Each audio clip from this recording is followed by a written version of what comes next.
안녕하세요. 저는 새 아이의 엄마입니다. 저희는 속도 위반으로 결혼을 했어요. 아이를 가졌었고, 당시 서로를 깊이 사랑하고 있었습니다.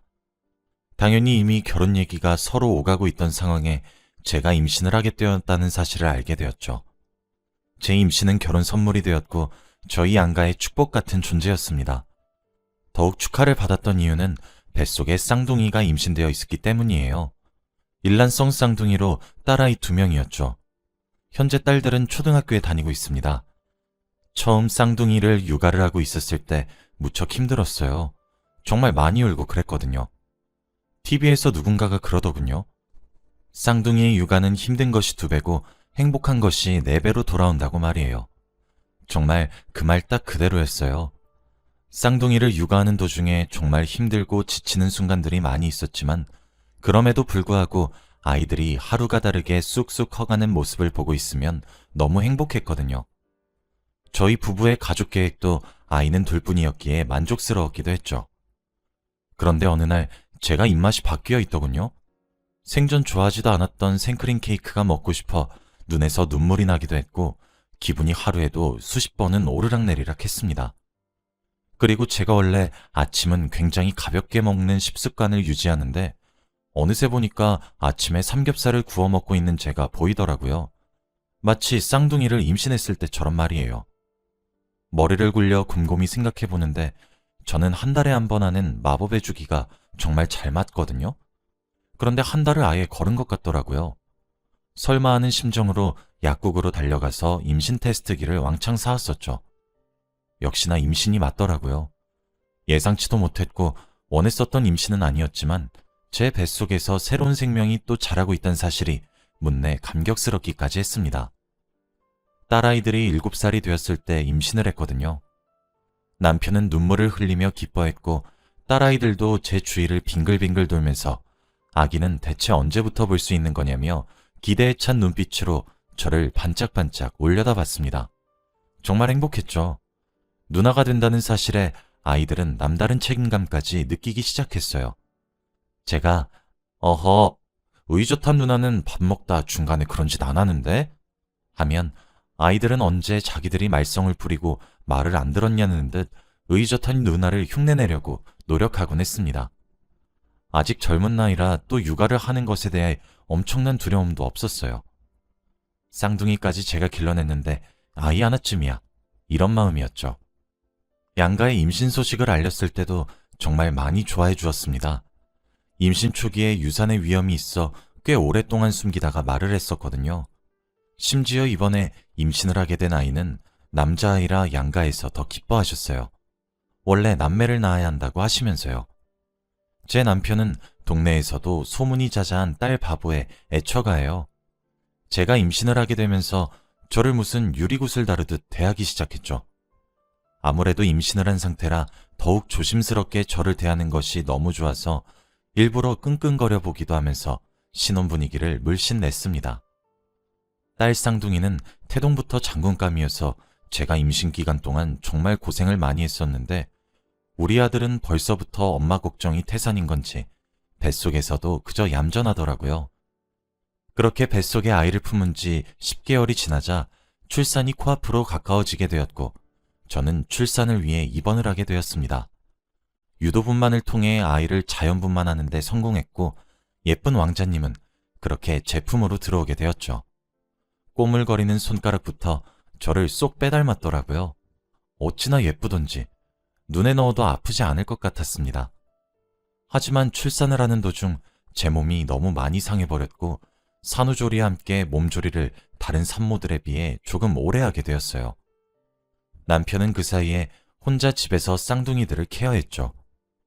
주말에만 제가 있는 조리원에 찾아와 아들과 동생이 될 아이를 구경하고 집으로 돌아갔습니다.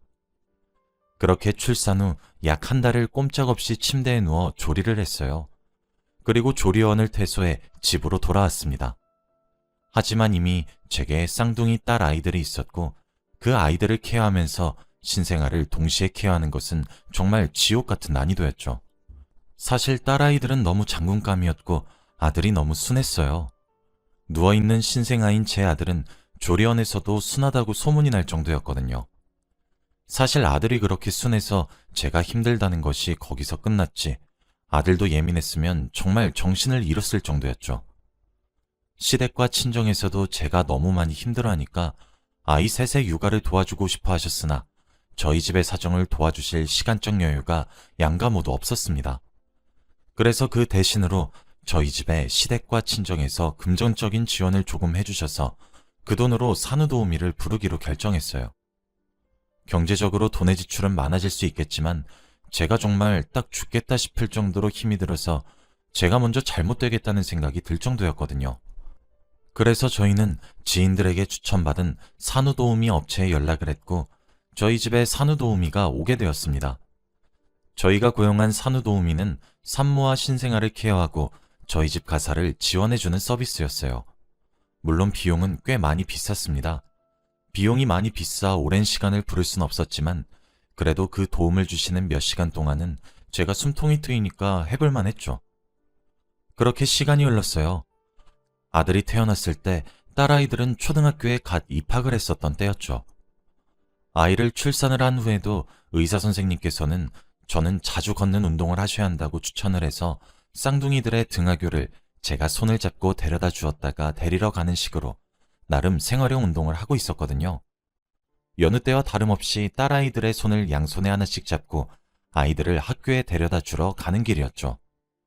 교문 앞에 다 와서 아이들과 빠빠이하며 손을 흔들고 집으로 돌아가려는 그때 갑자기 남편에게 전화가 한 통 걸려왔습니다. 원체 자주 전화를 걸어오는 남편이라 그때도 별 대수롭지 않게 여보세요? 하며 전화를 받았죠.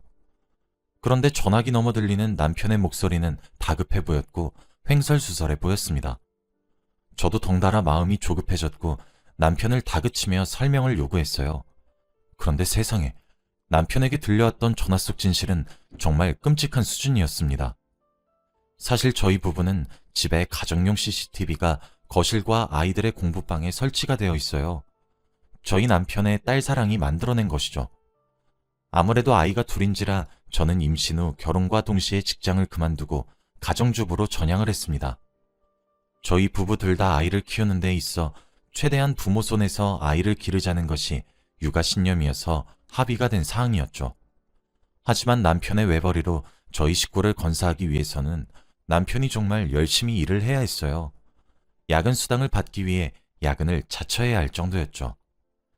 다행히 남편의 벌이는 남들보다 많이 받는 수준이기도 하고 남편이 재테크도 무척 잘해서 경제적 어려움은 없었습니다. 하지만 남편이 일을 하면서 가장 크게 겪게 된 어려움은 자신이 사랑하는 아이들의 얼굴을 평일엔 항상 자는 모습만 지켜봐야 된다는 것이었어요. 그래서 남편은 일하는 도중에도 자신이 너무 힘들고 지칠 때 자신의 아내인 저와 아이들의 모습을 보며 기운을 차리고 싶다면서 가정용 CCTV를 설치하자고 제안을 하더라고요.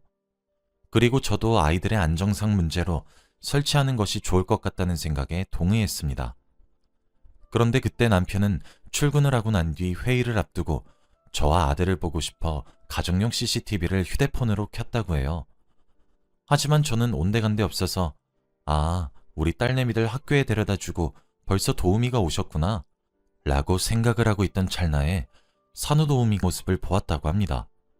그 모습을 보자마자 남편은 당장 회사를 뛰쳐나오며 제게 전화를 걸었고 전화를 받은 저도 다급히 집으로 향했습니다. 어쩐지 이상했어요. 아들은 순한 수준이 아니라 거의 묻어난 수준이라서 잘 울지도 떼를 쓰지도 않았고 칭얼거리는 것도 다른 아이들보다 덜했습니다.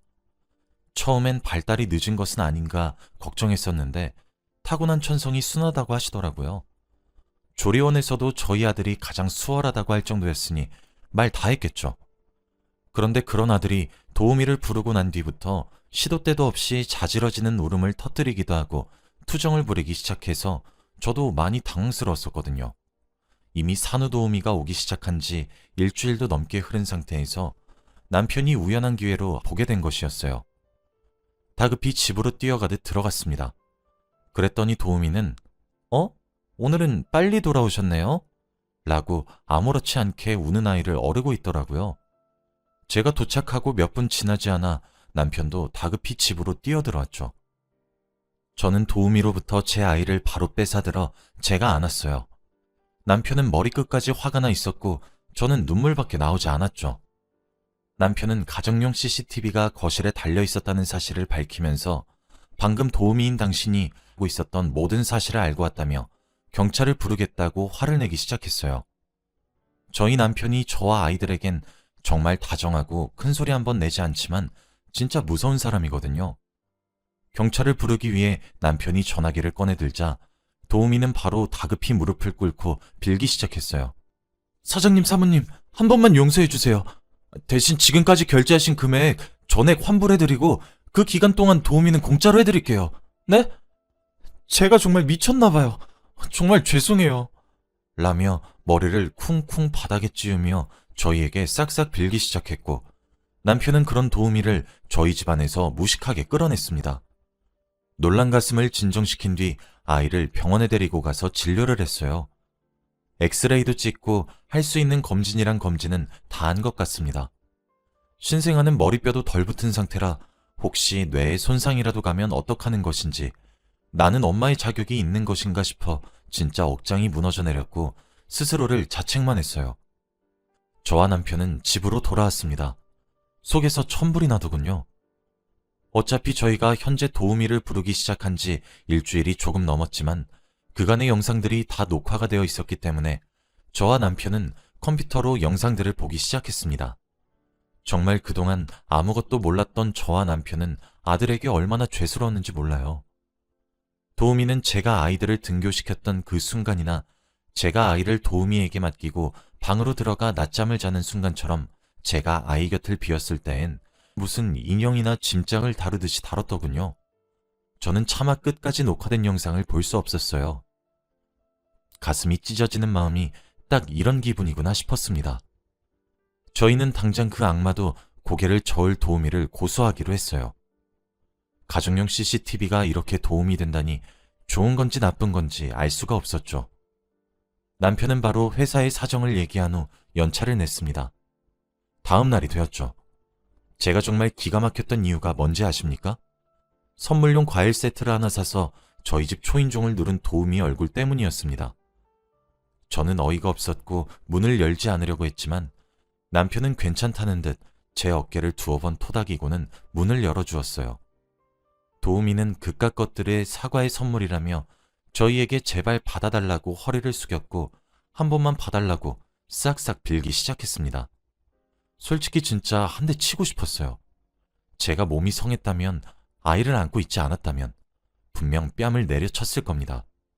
남편은 무릎을 꿇고 있는 도우미를 밖으로 끌어내며 그 위로 그 도우미가 가져온 과일들을 던지면서 쌍욕을 했죠. 당장 눈앞에서 사라지고 집에 가서 고소장이나 기다리라고 하면서 말이죠. 고소를 당한다는 사실을 알고 나니 겁을 먹은 건지 횡설수설거리며 저희에게 잘못을 빌기 시작했습니다. 저흰 당연히 무시했고요. 우린 그 이후 영상들을 증거로 변호사를 만나러 갔고 경찰에 고소를 진행했어요.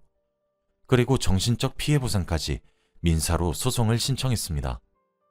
그러나 그 과정에서도 산후도우미의 뻔뻔한 발언들은 이어졌어요.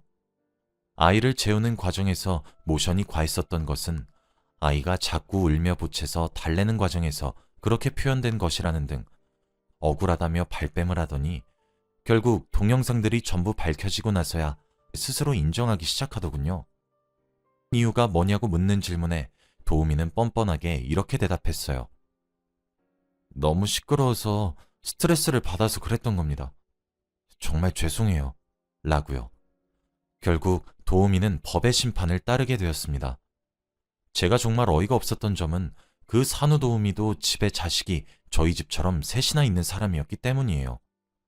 그들의 자식에겐 한없이 좋고 너그러운 부모였으면서 어쩜 남의 집 귀한 자식에게 그런 파렴치한 짓을 할 수 있는 것인지, 그리고 무엇보다 제가 남의 손에 아이를 맡기는 것을 많이 불안해했더니 자기만 믿고 맡기라며 제게 믿음과 신뢰를 주려고 했었던 사람이었어요. 그렇게 사건은 일단락이 되었고 제 아들도 건강을 회복했습니다. 그런 일을 겪고 나니 두 번 다시 남의 손에 아이를 맡길 수 없을 것 같아 무리를 조금 하는 한이 있더라도 제 손으로 아이를 케어하려고 했죠. 다행스럽게도 아이의 몸에서도 흉 하나 지지 않고 말끔히 사라졌고 제 아들도 원래 순둥순둥했었던 아이로 다시 돌아온 것 같습니다. 제가 겪었던 경험 중 가장 잔혹했던 이 경험을 굳이 이렇게 얘기해드리는 것은 모든 업체들이 그렇진 않겠지만 이런 업체들도 있다는 것을 말씀드리고 싶어서예요. 저도 처음엔 제 몸 하나 조금 편하게 하기 위해 도우미에게 전부 맡기려고 했었던 것이 사실입니다. 하지만 엄마로서 그러면 안 되었다는 사실을 알게 되었어요. 일주일이 넘는 시간 동안 표현도 제대로 못하는 아이가 혼자 견뎌야 했을 고통을 생각하면 가슴이 찢어지는 것만 같습니다. 만일 남편이나 제가 조금이라도 더 늦게 알게 되었을 수도 있다는 상상을 하기만 해도 숨이 턱턱 막히는 것 같네요. 여러분들도 아이를 낳으시면 특히 신생아는 표현에도 서툴기 때문에 항상 주의를 기울이시길 바랍니다. 꼭 그러셔야만 해요. 앞으로도 아이의 뇌에 이상이 있는지는 정기검진을 통해 확인할 생각이지만 의사 선생님의 말씀으로는 다행히도 없을 확률이 더 높다고 하시더라고요. 두 딸아이는 아무것도 모르고 자신의 동생을 한없이 예뻐해주는 모습을 보여주고 있습니다. 정말 다행이라는 생각이 많이 드네요. 제 이야기는 여기까지예요. 긴 글 읽어주셔서